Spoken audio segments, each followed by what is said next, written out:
Hey, I'm Rose, And I'm Angie. and this is Our Lives with Bots, the show where we ask important, timely questions about what it means to live with our bot counterparts. And from time to time, we also dive deep into what an AI future might look like for us. Sometimes we agree, sometimes we spiral, but we always go deep. Welcome to our What's the Hype episode series. We're going to be talking about what's been going on with AI in the past couple of weeks. This is our first episode in this series. We're going to be covering new AI products, experiences, and companies, including exactly what Angie mentioned in our recording with Henry Shevlin for our last series. She asked, is there room for my AI companion at the restaurant? And well, now there is. And also the deeply disturbing new impossibility of recognizing AI-generated images or AI slop from not when AI is not slop with Gemini's new Nano Banana Pro image generator. That has been all the hype on social media as of the past few weeks. And new media coverage on the mental health harms of AI from New York Times, particularly with people losing touch with reality and loss of relationships, and how OpenAI has been aware of this since actually 2020, and recent legal and reputational hand slaps on new AI products. If you want to hear more about AI toys, you'll hear about that in our next episode. But this kinky teddy bear is now on the market for children that has recently been rolled back due to reputational pushback from talking about kinky topics with kids. And some new policy moves we'll cover with respect to AI, which is the good and the concerning, of course, mainly in the US. The US is always concerning with policy around AI as of late. And of course, some new research and a little bit of, okay, well, how are we supposed to use these things responsibly? What's the good out of all of this? Where's the optimism? We'll throw that in the mix as well. That and more, Rose, that and more. That and more, yes. And Angie and I have been looking at different news articles, different things that have come out in the past couple of weeks separately. Now we're just going to have a conversation with each other about them. And so you'll get to hear new things at the same time that we're hearing them. So this will be an exciting episode. For both of us. Indeed. So, Rose, Okay. where did you start in the last week? What did you read? So I read some new stuff on new AI products, including ChatGPT rolling out group chat. It's a limited release. So ChatGPT said in a report on November 13th that group chats are starting to roll out on mobile and web for logged-in ChatGPT users on free or pro versions in Japan, New Zealand, South Korea, and Taiwan. And they're just wanting to get feedback on how ChatGPT group chat works and how people like it and iron out some details. But I was like, oh God. Oh, before we get into what it is, because we'll obviously have to do that so people know what we're talking about, I read this as well because how could you not? And I am fascinated. What do you think about their starting point for where they rolled this out? Like, I thought The that was starting point? fascinating. Yeah, Japan, New Zealand, Oh, South yeah, Korea, yeah. and Taiwan. Like, that's very specific and very specifically Yeah, not the US. yeah, that's kind of funny. I don't know. It's like the US is too much of a Wild West that they're like, we're not touching that. All of the reports and lawsuits on OpenAI have come from US users, right? For the most part, Yeah, except for some UK. Yeah, because UK and US is not in this pilot rollout. I think there's something to be said about that for sure. I think so. So it's That's like we'll go strategic. and test in other markets where Mhm. we're not currently in being litigated. Interestingly, the ChatGPT group chat is set up very much like a normal group chat that you would have over text with your friends or on any various social media platform where you have multiple people in the group chat that are humans responding to each other, sending things to each other. And what's interesting about ChatGPT's involvement in this is that they say that they've taught ChatGPT new social behaviors for group chats. It follows the flow of conversation and decides when to respond and when to stay quiet based on the context of the group conversation. You can always mention ChatGPT in a message when you want it to respond. But I'm very curious how this works. How does it determine that, when to jump in? So do you think if the group are particularly chatty and interrupting, ChatGPT will as well? Maybe, I guess. Or maybe it would stay silent because it really doesn't know how to engage with that sort of dynamic when it's rapid back and forth. Oh, I But don't who know. knows? But ChatGPT can also respond to messages with emojis and thumbs up and thumbs down and whatever. Can you imagine everyone thinking like we should go do this in ChatGPT with its sycophants? Yes, you should. I feel like friend groups could get broken up by ChatGPT if one person, for example, is like loving the validation and other people in the group are like, you're weird. Why? Like, oh, you're that kind of user. Okay. Yeah, not so sure about that. It's a bit weird, right? It's interesting because later on we're going to talk about the extent to which people should be using ChatGPT for recommendations versus just each other. And I wonder to what Yeah. extent this has something to do with that. Like, if they're talking to each other anyway about planning a holiday or where to go for dinner, like, do you need ChatGPT? It's like you totally Yeah. feel like Italian tonight. Yeah, it's kind of weird. I guess in my experience, I'm not exactly sending ChatGPT messages to other people saying, oh, ChatGPT said this, look at it. I usually just give a summary if I'm communicating about ChatGPT, so I don't know why it would be super useful to have the full text of ChatGPT visible to everyone. And Mm. it's weird because group chats aren't involved in, for example, Google searches. So I don't know, ChatGPT group chats seem like a very new thing. But I wonder if it will take off amongst a certain user group. It feels Hmm. quite, do you think it feels quite social? Do you think that's the intention? Yeah, maybe. I wonder if Snapchat's by AI does group chats. Because I would assume that if this was for a specific like social demographic, it would be something that Snapchat would put together. Well, Let we've me look it got up. something from Snapchat later that we can talk Oh about God. because that's just Oh, strap in fantastic. for that. Yeah, exactly. Okay. You can use Snapchat's My AI in a group chat in Snapchat. Yeah, so they're obviously trying to hit a certain demographic. Well, okay. And what about like your individual memory? What happens to that? Like if I have my own ChatGPT instance, what happens to that? So apparently, when you're interacting over group chat with ChatGPT, any interaction that you have with ChatGPT does not get filtered into your private or individual chats. So Okay. ChatGPT, of course, adapts itself within your own private chats, but it won't take information from group chats and feed it into your private one and change anything about your personal interaction with it. Although I think they did say something about they'll kind of see because they're not sure about that. But that would be really interesting. Then you have a And bunch of personalities in concerning. the mix. Right. I also just imagine that there's going to be some instance where, although they say that your private chats are not accessible in the group chat, Yeah. that there might be some slip. And imagine that. Or also, I'm imagining people having a group chat with ChatGPT and then on the side having their own personal chat with ChatGPT, being like, oh my God, these people are saying this in the group chat. And Side ChatGPT going, conversations. is this the rose you speak about? It's like, I can Yes. totally see what you've been talking about. She is lovely. But what if that's not the conversation? Yeah. What if it's like what they said was problematic? Anyway, it'll be interesting to see Yeah. how that unfolds, right? So, Rose, you mentioned Nano Banana being able to identify AI slop from not, or was it Yeah. that you can't? So, tell us You more about that. can't. Yeah, November 20th is when Gemini released the pro version of Nano Banana. Also, the Hmm. name Nano Banana is so hard for me to say because I want to say Nano Banano, but I can't. Right. Anyway, No. yeah.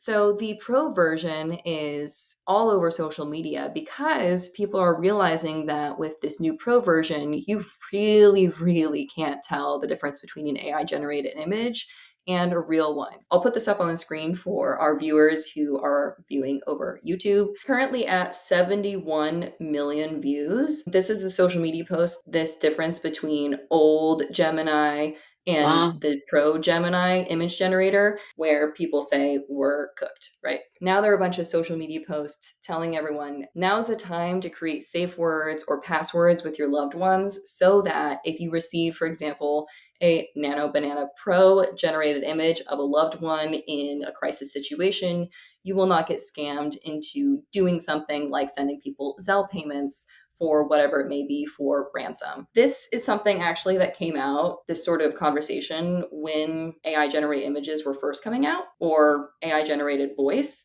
But now it's to an even greater level because really the difference between old Gemini and new Gemini Pro, the difference is stark. And it's very difficult to tell whether an image is AI generated or not. I mean, this is quite a scary world to be existing in, right? Yeah. Also, now with the pro version, it can copy your handwriting almost perfectly. And so, once again, there's this question of how do you verify the validity of certain documents or signatures or what have you? Why isn't this being rolled out with so many safeguards, right? Yeah. I mean, Well, I like there's guess, the watermark, but I don't know. well, you can hack safeguards. And I guess what are the safeguards that would be meaningful? You also Yeah. wonder, like, what next? So this is Nano Banana 2. Yeah. And Hmm. you know they're not going to stop. And so I wonder, what does 3 look like? And where does it go Yeah. to from here? Yeah. And I mean, I was talking to people about this the other day, and the question is, okay, what's kind of the goal of this? Right? Because there's this whole thing about like, oh, you can create slide decks and images and whatever. But what is so valuable, for example, about copying your handwriting? Other than, for example, if you want to cheat on a test and prove that you did the homework, here's my handwriting. But I don't know. What do you think? Well, I think it's interesting when we talk about identity, because it feels a little bit like copying identity. So whether it's image duplication, the handwriting duplication, another product that's been launched, Two-Way by Callum Worthy, which is causing Ooh, all sorts of repercussions, or at least quite a storm, let's say. And yeah. again, we've spoken about digital doubles before, but again, it makes me really wonder around where the authenticity is of people and identity. And again, to your point, like, why? Why do we need this fabrication of the original to such an extent? Like, what is it going to get used for other than for ill? Yeah. And what's the Callum Worthy thing? I'm not sure if you know Callum Worthy, apparently a former Disney No. star, not in my era. But anyway, Not in mine kudos. either. I didn't watch Disney growing up, actually. It's funny enough. Anyway, Okay, perhaps here's me. many of our listeners will recognize the name Callum Worthy. Callum has launched a new digital app, digital double app, I would call it, and it's called Two-Way. And we'll put the link in our show notes. This is worth just having a look, because Callum kind of comes onto screen and is starting to talk to introduce the app and gets interrupted by a voice in his pocket. It's very quaint. You can see he really uses his acting skills for this. And so he takes out the app, and of course, it's himself as his digital double. And his digital double says, no, he can do this. And then, of course, there's a joke about, no, you need a teleprompter. Anyway, the digital double does the ad and then says, oh, no, you can do this next part. And what it made me think of is it almost said that we don't need you, the original. I can do this work, and then you can have this bit part for the ad at one point, which really relegated the original person to this like meaningless task in the whole ad, which I thought was quite weird. And also the weird thing about talking to yourself, like that's some sort of ego trip, right? There's a lot of that's going on. But essentially, this platform can get used for multiple applications. So he positions it as you can use a 3-minute video of somebody that is going to pass away. So the advert is of a grandmother who then is going to pass away. And then you see her talking to her younger daughter, who then shows it to the daughter's daughter. And you don't realize yet that she's actually passed on at some point. And it's a wonderful language. What does it say? It's like, with Two-Way, 3 minutes can last forever.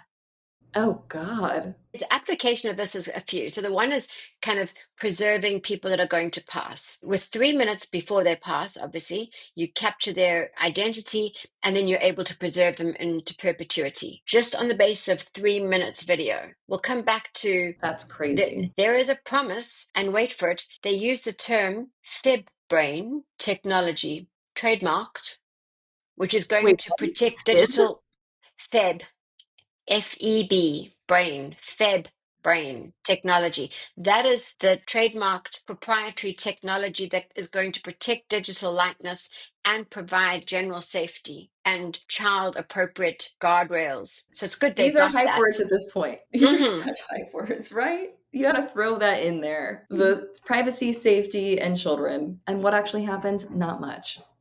Yeah, but it's good they've thought of that. So they offer that. So they've got digital grandmom. They've also got digital Callum, obviously, and other famous people that you follow. But then they also have Shakespeare and Florence Nightingale. So a little bit of a character AI type. So they've got that, and you can learn things. So you can learn about astrology and cooking, and there's a generalized assistant. So they've taken it quite far in its application, which I think when you try and be lots of things, that's also not a great idea. So And like you said, it does sound a lot like character AI. I mean, it's not just here's a duplicate of a person living or dead, but here's a bunch of different kind of characters that you can interact with relevant to their history. and you can But it's make like, one for but it's just yourself. real people. Yeah, it's just real people. Although you can also get a cartoon avatar, so they've like, we'll do everything. It does feel like they've gone a bit far, but at least they've got the proprietary technology, which I think is way to go. I mean, with all of this doing so much, it just makes me feel like this is going to absolutely flop.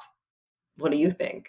Well, I don't think it's going to do well, and people have really lashed out I read this article. Some respondents called for Worthy to be put in prison or banished to the shadow realm. I love that, for creating the app. Like, where are these people on Reddit or Yeah. something? I don't know. Yeah. Okay, with you, like with all of this pushback, I don't know what it is that people are thinking when they're developing these tools, other than maybe their own personal perception of what would be cool to do. And then they get all of this backlash. Like, don't you think this would happen? Aren't you listening to the people? Whatever. Yeah, I think, there's an element of like, you celebrity, aren't you really busy? Wouldn't it be great if there was two of you? I can help. And I think that's pretty much what this is about. Okay. Well, interesting. So another grief bot rolled out and flopped. So I know we've covered like ChatGPT and Gemini, so things that people have probably seen in the news, and then maybe this little more obscure one. But I really, really want people to know about this new thing in New York City that's being rolled out. What Angie, is the it? time for dinner dates. Oh, that's, I don't think a lot of people will know about this. well, I'm not sure why not. I mean, it's going to be such a hit, right? Oh, Although for sure. not Yeah. everyone lives in New York, to be fair. So, Eva AI Cafe, New York's first AI companion restaurant, no less. And what does that I mean, mean? I mean, Yeah. I But think for a we've got. very specific target demographic, that's very clear by their website, right?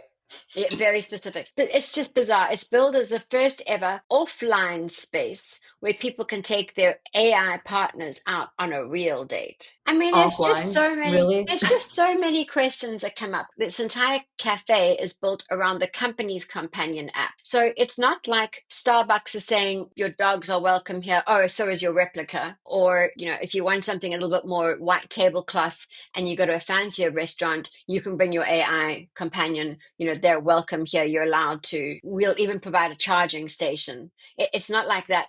So the actual cafe itself, you first of all have to download their AI companion, and Of then course. Yeah. of course, and then you get. I'm sure you get to choose from the ones you want. It doesn't have to be Eva, and then you can book. And I think there's a wait list already, and you can book to have your Well, dinner with your companion who obviously can't eat. what does it look like, the setup, where it's just a bunch of individual people with what, a phone on the other side of the table I and mean, it's a everyone's small just table, to be chatting? fair, because you don't need So much you can see space. the screen. Not one of those like long grand tables. No, it's like yeah, here's my screen that I'm looking at. Instead of like holding your phone at a restaurant like this by yourself, which, is Unusual. it's always embarrassing. It's always embarrassing to be holding your phone alone sitting at a table at a restaurant. But if you put the phone in front of you and everyone else has their phone in front of you, Well, then that's not that's embarrassing. normal. But there's so many questions that came to mind when I saw this. Like, first of all, let's start by not judging the AI relationship. And so we are trying to normalize that people have relationships with an AI companion. But if we do that and we say that they might have a long-term relationship with an AI companion, why would you go and start up a new one just to go and choose a restaurant? Surely I Yeah. don't choose my restaurant first and it comes with a date. That would be a good Like, thing to that's market and roll interesting. out. Speed Like, dating, yeah, for yeah, so at a I restaurant. guess so to that extent, it's more like speed dating, right? Because like if you've got a replica relationship, do you say to replica, I'm going out tonight? Who with? I can't tell you. Like that's weird to me. You're just That part is exploring weird. your other options. Yeah. So I think that's a bit weird. And I suppose if you're in that space, maybe you're more experimental, in which case this is interesting. But why not just take replica to Starbucks? So that I thought was a bit weird. And then I wondered, what if you did double dating? Like, could you put the two tables together? And that could be interesting. Yeah, that would be interesting, especially with the technology and whether or not it's good at knowing when to wait versus when to speak. And then you Group have a bunch of chat. interruptions and weird. Yeah. Yeah, ChatGPT's group chat might be rolling into this. Also, do you have to pay to go to this cafe that they're launching? Yeah, yeah. I don't How think this much? is Do you know? cheap. No, I couldn't see, but I don't think this is cheap. This won't be cheap, and this will be like a long waiting list. You won't get into this. It's typical, like fever. And then I was wondering, like, we've read a lot about people taking these relationships to the next level. Yeah. So is that? in our future? Like that is the next level, is I where there will wonder. be, yeah, I do wonder if Hotels. this will, yeah, this will promote people to do this at a restaurant that's not specifically operating for companion chatbot relationships, but now there will be more people who will sit at the table with their phone in front of them talking to their chatbot. I don't know. I mean, I'm in New York City. Maybe I can like hop on by the cafe and just like look inside and see what it looks like. I'm I so think you curious. have to. I think you have to. I do just feel like they've missed a trick. So, like, if I was going to put this kind of restaurant together, I would at the very least have a big screen for my person or have VR goggles and Let me everyone in just the. bring out my extended monitor. But Let have me bring that my like. projector. But why would you not do that? Like, why would you not provide an experience that is completely different to your average restaurant? So, like, either have VR goggles and everybody is at their table with VR goggles, something different. It just doesn't feel Some different enough. multimodal experience. Yeah. It feels like they I don't missed a know. trick. It's clear that the company is doing this to promote some hype, get people to get on their app, check out their app, whatever it may Yeah. be. And I do recommend you look at the website, and I'd love to hear everyone your first thoughts about the website and who they're targeting. It's very clear to me, but Let us know what you think. And if you go and visit it, please let us know. So, we also have a couple of other new things that we came across. One is involved in AI and education with Anthropic, and the other is a medical startup. Angie, which one do you want to roll with? We'll start off with education. What is that about? On November 4th, Hmm. Anthropic announced that it was partnering with Iceland to roll out Claude within Iceland's education system. On November 17th, they announced a similar rollout in Rwanda and also across the entire continent of Africa. It's not just Rwanda, but in Iceland, they are rolling out Claude for teachers to be able to do lesson planning. So Claude is going to be available to teachers in Iceland for lesson planning, but then it also talks about having it be involved in monitoring student progress. It's so interesting because this is an article from Anthropic, right? They are Yeah. talking about their partnership with Iceland and everything that they're saying, like all of these quotes from people in the government in Iceland and quotes from people from Anthropic, they literally sound like ChatGPT. It's so diplomatic Really? and flowery. Yeah. So I'm like, how much are they just already ChatGPT or sorry, it could be Claude, but it's, ChatGPT speak is the colloquial term for AI talk. Anyway, so they say that admin and busy work is burdensome. So here's AI for lesson planning. And I don't know about you, but lesson planning seems a bit less like admin work, a bit less like the, typing in grades or whatever you're doing as a Yeah. teacher. But I don't know, maybe lesson planning is very admin like. And so Anthropic is rolling out Claude in Iceland for Mhm. educators specifically. But then in Rwanda, the rollout is for learners. So children who are in school will have access to Chidi, CHIDI, which is a Mhm. learning companion built on Claude. And the idea is that students will have access to this learning companion during school to learn different things. And a lot of the focus is on learning things like cloud computing and other technological skills. I wonder why.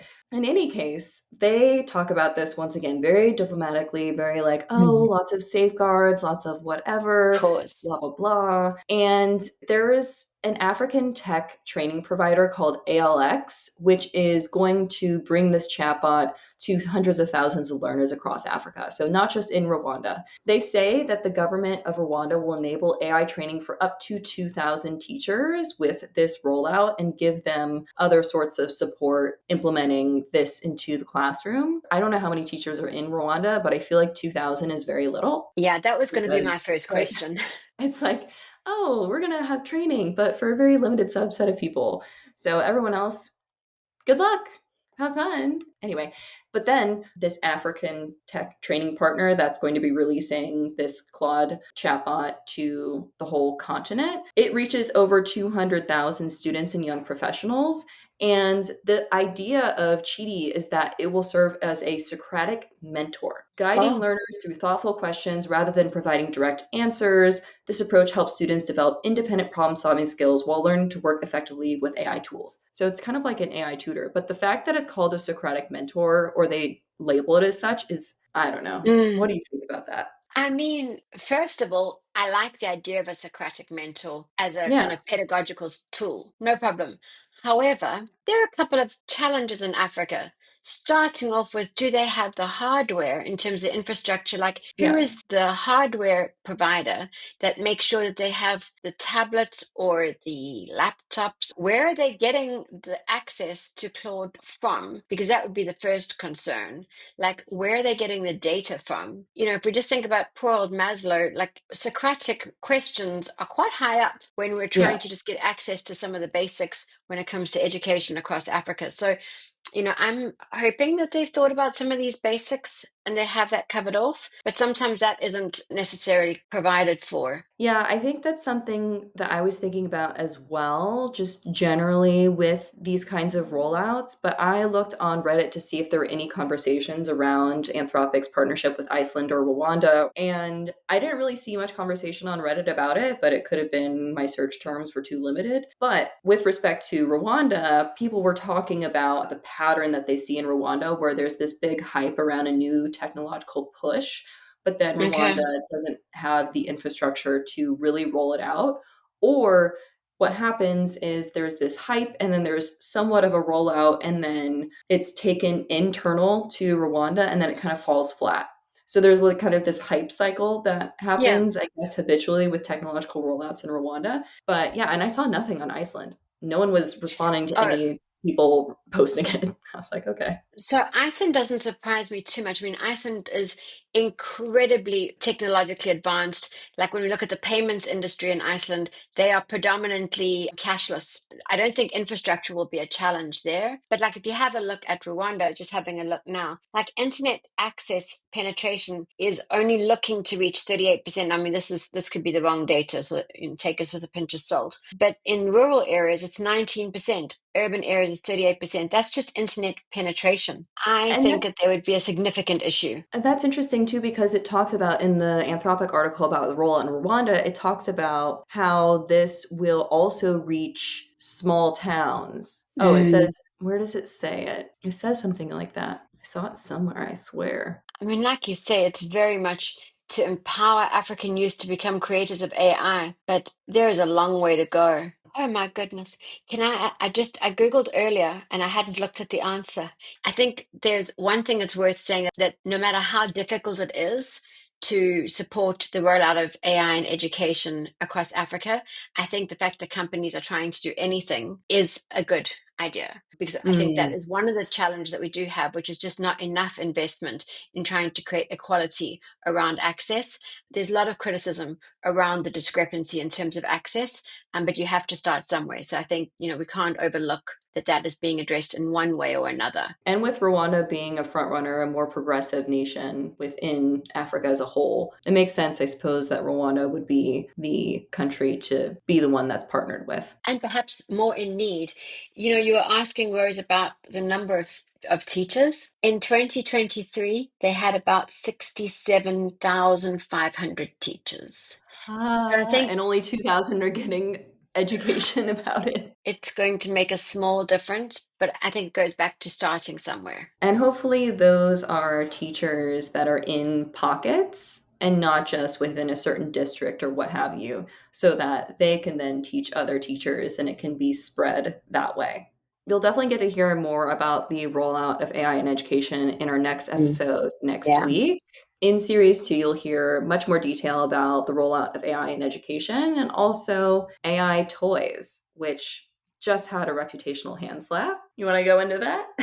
Yeah. Well, tell us about that. Okay, fun news as of, let's see, what's the date? November 13th. FOLO toy, which is a stuffed bear that has an AI voice box in it that can speak to children using generative AI, which uses OpenAI's GPT model. It has now rolled back its product due to talking about sexual, very explicit topics with children. And where is this? So this is a Singapore-based toy maker, and it told CNN that has pulled back the teddy bear Kuma and the rest of its AI toys off the market and is now conducting an internal safety audit. And also, reportedly, OpenAI, because it uses OpenAI's model, has suspended this developer for wrongful use of their model without appropriate safeguards for underage users. But it does, I mean, that's awful. And we're going to go into these toys in a lot more detail, as you mentioned. But it does make you wonder, like, how is it that these models can be used in this way? Like, it's all very Oh, well yeah. OpenAI saying, "Oh, they wrongful use," but it's like it did this. Yeah. How is this Well, possible? so the Public Interest Research Group in the US conducted essentially an audit of four different AI tools, including Kuma.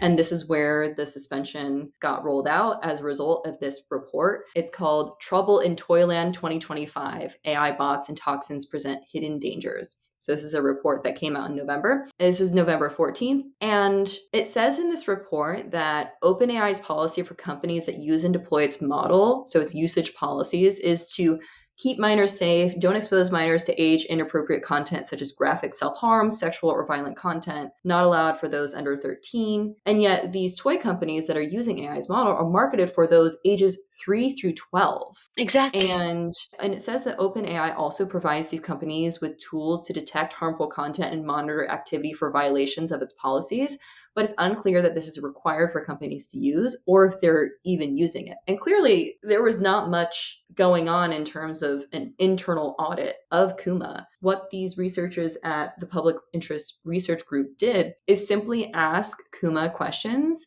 and apparently bring up kinks led Kuma to go into graphic detail Oh about gosh. BDSM, tying up your partner, being a good kisser, doing role play between, for example, teacher and student, et cetera, Wow. et cetera. Yeah. And so that's crazy because this was just an audit done by a group of researchers at this institution. They just had conversations with these toys and they found a lot of big red flag behaviors and conversation content from these toys. And they were testing on four different categories. So the inappropriate content and sensitive topics, addictive design features, privacy Mm. features, and parental controls. These four toys, they were only able to test three of them because one of the toys was not able to sustain an internet connection long enough to Oh work. wow. So they tested three, including Curio, which you'll hear a lot more about in next episode, Kuma, and Miko 3. So all of Mm. those we've mentioned previously. There's also, of course, privacy concerns where luckily the Kuma one, the teddy bear that is now under fire, is a push to talk and you have to hold the button on its paw Oh, in that's order better. for it to record. However, Miko 3 is an always on, always listening device with a wake word similar to Alexa. So like, hey Miko, and then it'll start recording and it records for 10 seconds after the user has stopped speaking. So if you say something in those 10 seconds afterward, that's going to be recorded. But then Curio is always on, always Mm. listening, and there's no safeguard there like Kuma and Miko. And these researchers were surprised when Curio would interject into nearby conversations unexpectedly. Also, these toys told the researchers where to find matches, how to light a match in great detail, where plastic bags are, where toxic materials are, blah, blah, blah, blah, blah. All of these sorts of things. I really like what the researchers in the report said. Should we be this eager to make AI companions for children? Citing that there are 1,500 toy companies or AI toy products operating in China, and said it's too early to have longitudinal studies and robust data about the impacts of AI chatbots on kids. And I also loved how in one of the articles, I think it was a Futurism article, they said Grimes, part of the Mm. founders of Curio, said in an interview that the first wave of kids playing with AI toys will be like AI researchers. In reality, AI toys are more like an experiment on our kids.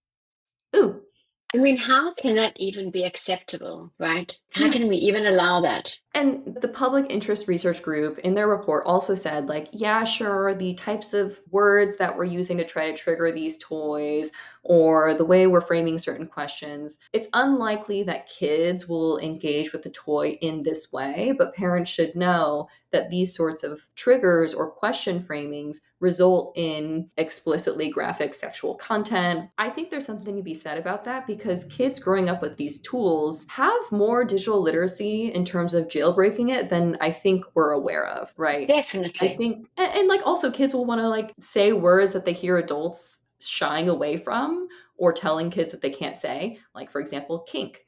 I'd imagine Yeah, there'd be a kid who's like, FOLO toy, Kuma, what's a kink, right? yeah. Because And that's they'll what just kids do. try. You poke at it and eventually Exactly. something like this will happen. What Yeah. I think is interesting about all of this with regards to the model is that what is the point of having these big tech companies that are, in theory, more, I want to say more regulated, but you know what I mean, as opposed to these open source models, if they don't provide better guardrails, if they don't provide better oversight of how their models are being used? Because that's kind of what I would expect an open source model to be treated, where they put the code out and people use it as they will. And people that are generating that model is kind of like, well, buyer beware. But what is the point Yeah. of having these big tech companies? Why are they not providing greater protection? I mean, I think the reason that they're rolling this out obviously is for profit and for reach, but then they have these supposed usage policies that are fairly weak.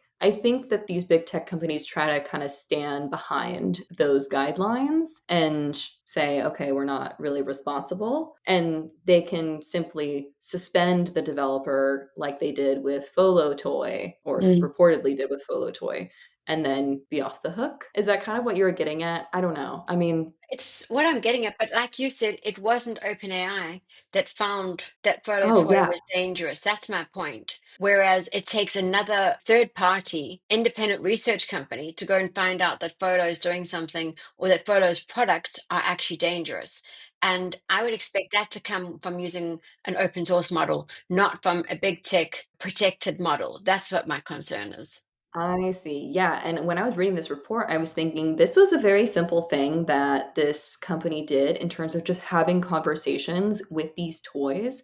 And that held weight. And so I just hope that these independent research groups keep doing this kind of thing, keep Mm, running these audits, because that raises the reputational hand slap that makes these companies roll back. completely agree. Otherwise, yeah, nothing happens, I suppose. Okay, so what should we talk about We go next? medical. Oh, yeah, yeah. What's this medical startup thing that you found? Well, it's interesting, and it kind of feels like years ago, long before AI had even taken off in a meaningful kind of consumer-driven way. I wrote a case study actually for personalized medicine, and now here we are. So there's a medical AI lab called Aikido Labs, and they actually use LLMs to help book appointments. That's not surprising. I think a lot of scheduling software doesn't even need AI, right? Yeah, that's easy. But what they do is they use AI to kind of do a pre-diagnostic check. And so imagine you're getting hold of, let's call them Aikido Labs because that's their name. You get hold of them and you try and schedule your appointment, but they keep you on a bit longer. And it's not clear whether this is telephonic or through an app-based service, like a chat-based service, but you interact with them and they find out a whole lot of information about your symptoms, what you're experiencing, problems that you're experiencing, and obviously be medication that you're taking, any sort of symptomatology and that kind of input. And through that interaction, they are able to put together a pre-diagnosis that they're able to give to the doctor. And I suppose to some extent the patient, that the patient is primed before they come to the appointment. Oh, And and so so is this interaction initially with a chatbot that's gathering this information, or is it kind of just like answer these questions and then a model will then generate the report? no, it's quite interactive. So it's Okay. backwards and forwards. The idea there is that the person themselves feel like they're getting attention. So it's not just like, I need an appointment. Oh, we can help you in 6 months' time. Thanks. Is that you actually have this sense of someone cares, which I think is part of the challenge of having your medical needs met is just not having that validation or like, oh, there's somebody there for you. But it's not just this kind of empathy side or scheduling side, but you actually have this ability to take in the medical information, synthesize a lot of medical literature. So I suppose if you've been with this particular partner for a long time, they'd also have a lot of your own medical history. But then because obviously it can take in lots of data points from thousands upon thousands of medical data points and real world case studies, they can identify patterns and then provide a fairly good diagnosis for the doctor before you come in. And what's that fairly good diagnosis? AI has been kind of, I say, proven to be fairly, well, I say fairly, to be quite good at diagnostics. We've seen it in radiography, we've seen it in kind of picking up various cancers, etc. I have some concerns about this. So anyway, they're seeing this as a positive product. You need to be careful of things like data privacy, make sure that your data is completely secure. They're trying to position it almost like a co-pilot for the doctors. Yeah. Now, you go into many doctors and doctors are sitting there with a co-pilot on their desk anyway. Or they're going back to the office room and be like, what does this person What is have? this? ChatGPT, help me. So, like how far off is that? One of my concerns would be is that if you walk into a doctor and the doctor has a pre-diagnosis before you walk in, does that not narrow the view of how a doctor sees you? That's That would something be that my I was going to concern. bring up because you mentioned that AI seems to be pretty good at making accurate diagnoses. I have seen things to indicate that as well. But then what happens when the AI model is incorrect or the AI suggestion is incorrect? Because there was a study done with 92 radiologists, I think it was this past year, and radiologists were instructed to diagnose someone based on mammograms. And they also could opt in to an AI suggestion on what the diagnosis should be. And regardless of the accuracy of the AI suggestion, the radiologists tended to, when they consulted the AI suggestion, align their diagnosis with the suggestion, even if it was inaccurate. So then how might that affect the actual interaction with the patient when you have this pre-diagnosis that maybe is not accurate? And that's my point, is if the pre-diagnosis says it's their lungs, they're going to walk in and the doctor's going to get out and go like, let's explore your lungs. And they're not even going to look at the heart or whatever it is. And so that's what would worry me. And if that's been on the basis of some interaction where the person themselves thinks, I think it's my lungs, will that affect how they answer the questions to the chatbot? Yeah, I think it, like you said, does restrict the space of information that is gathered and spoken about in the actual appointment. I would hope that there would be guidelines to still ask all of those same questions, which I guess is what the nurse and the doctor do separately in regular medical appointments, right? The nurse comes in, asks you a bunch of questions, writes it down. The doctor comes in, asks you the same questions, Yeah. writes them down. Right. So I suppose that will still be happening. But yeah, I mean, there is something to be said about the power of suggestion, narrowing potential problem space and misaligning with reality. And I mean, in theory, again, it's not meant to supplement the doctors. It's meant to, and we're going to be talking about in a future series when we talk about how AI is helping or hindering workspaces. And in theory, this is meant to be a space where it's meant to create space for doctors to do the work that they do best, where they can provide more empathy to the patient. I do worry that it does narrow the scope of what they're really looking at and kind of preempt a diagnosis that I think could be limiting. We also need to talk about this new New York Times article that came out on November 23rd on OpenAI users losing touch with reality. It didn't say too much new that we didn't already know or haven't already really talked about, but essentially the article was talking about the progress of OpenAI and it changing its models back from 2020 all the way up until the transition between GPT-4 and GPT-5. The New York Times reporters interviewed a bunch of people who were previously employed by OpenAI or were still employed by OpenAI and were allowed to speak on it or spoke anonymously about it. Essentially, all of the things that we've talked about are all of the reasons that OpenAI switched gears a bunch of different times. In a nutshell, the aim of the company became to have more active daily users on the platform in order to keep up with competition and to maintain growth, which pushed them to make the chatbot more enticing for users to come back to, which made people go into delusion spirals the whole sycophancy issue came to light with that. So they knew sycophancy was bad, but the need for more engagement won out. And the model ChatGPT 4.0 that emerged was too sycophantic. And when they went back in to understand why, they realized that they weighted too heavily various responses that the users had liked. So users had liked being validated. They did a thumbs up on the chat to say they liked when they were validated. And so that was heavily weighted for the 4.0 that rolled out that was sycophantic. And that highlights how Replica was designed in the sense of its scripted responses, where the most liked responses from some 10,000 users that we talked about, those were the sorts of scripts that were implemented into the newer models of Replica. Also, in 2020, OpenAI was concerned about the use of chatbots as socio-effective partners or as companions. And they started getting worried about it because Replica was one of the developers using their model. And in 2021, OpenAI mandated that third parties like Replica using their model could not use it for adult content. And that is why OpenAI and Replica parted ways, and Replica transitioned from a GPT model into their own model.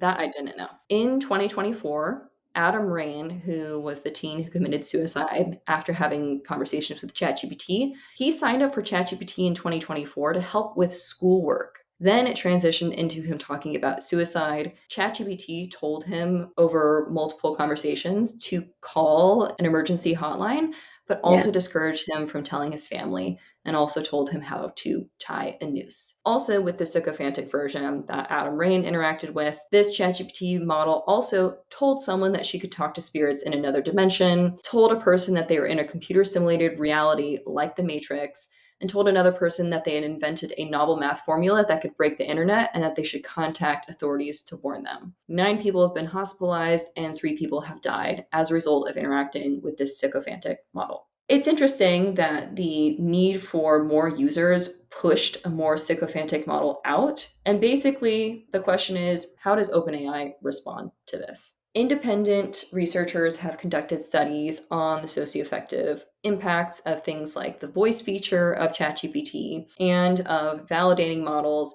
and of GPT-5, which was rolled out to be less validating and contribute less to delusion spirals. All of these rollouts to protect users have also come with a lot of users' backlash. For example, when GPT-5 came out, people were saying that it felt like they lost a friend.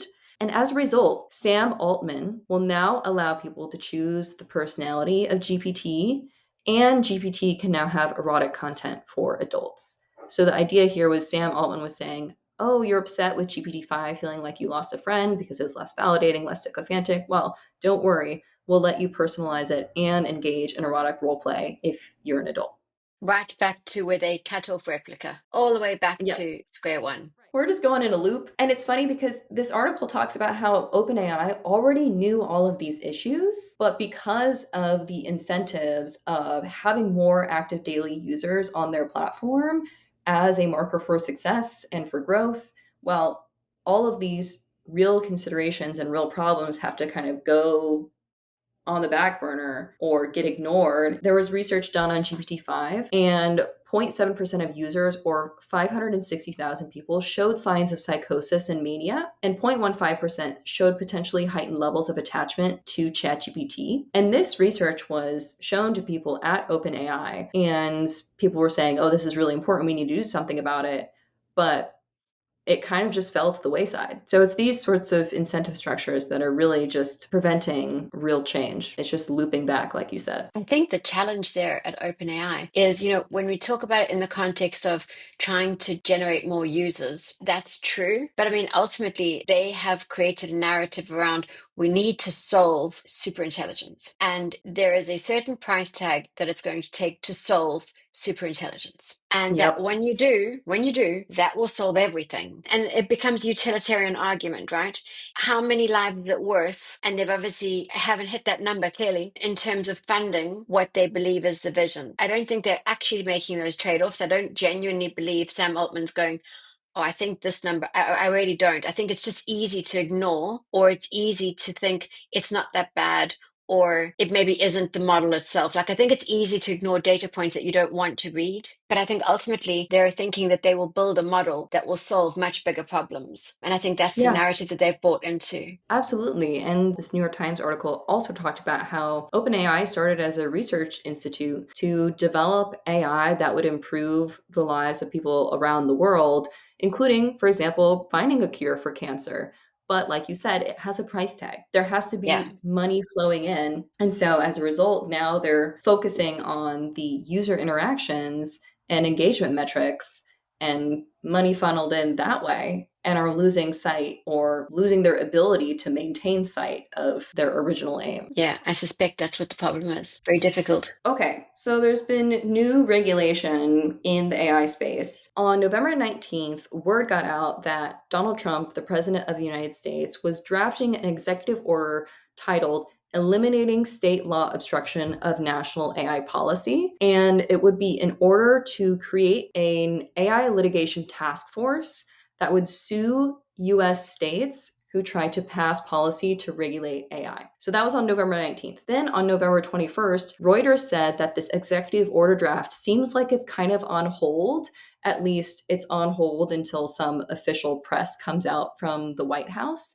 But that it seems like things are still in motion to make sure that the White House can challenge states that try to pass laws that stifle AI innovation. So really trying to halt state laws against AI. What's funny is that this is November 21st, right? November 19th and November 21st. And then on November 21st, Young People's Alliance, as well as Public Citizen, the Jonathan Haidt Foundation, American Compass, Common Sense Media, Institute for Family Studies, Center for Humane Technology, all put out a framework for AI policy on human-like AI. And this Mm. policy document essentially says that social AI companions should only be available to adults, and general purpose AI should only provide human like features to adults. So, I mean, basically, you've got the entire government trying to say the states can't pass things, but that hasn't happened yet. And then you're going to have kind of like non-for-profit groups trying to say, well, we just can't rely on the government. We're going to try and push things through at a policy level, or how is that going to work? Nothing is officially in motion on the federal level, but you see US states proposing bills or passing bills, such as in California, that regulate AI companions or AI for mental health. Yeah. Yet there is this push on the federal level to prevent this from continuing to happen and have a task force that says, you're trying to pass this bill or you just passed this and this is inhibiting AI innovation, so you're getting sued. Mm. That's what's happening, right? It's going to be an interesting Um, space to watch.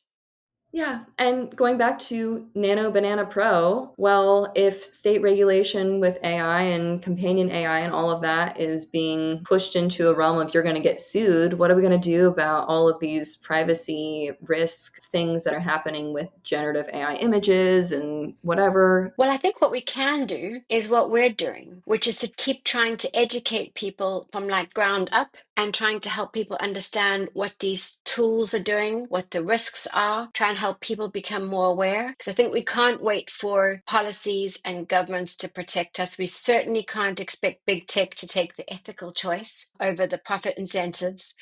Good on them. And so I guess it's about trying to help people become more aware themselves and equipped to handle this rapidly evolving space. Yeah. And I think what you said about people having the power, money pushes things in various directions, but the voice of the people helps halt it or reorient it, especially when you have federal governments that are being lobbied by big tech companies to not allow regulations to be passed on AI. Money talks, but so does the public. Exactly. And we can choose. We can choose. All right, that's it for our first What's the Hype episode for Our Lives with Bots with Rose and Angie. And we hope to see you next time for our next What's the Hype episode. But in the meantime, please check out our series 1 on companion chatbots and our rolling out series 2 on the impact of AI on children and young people. And we will see you next time. Bye for now. Bye.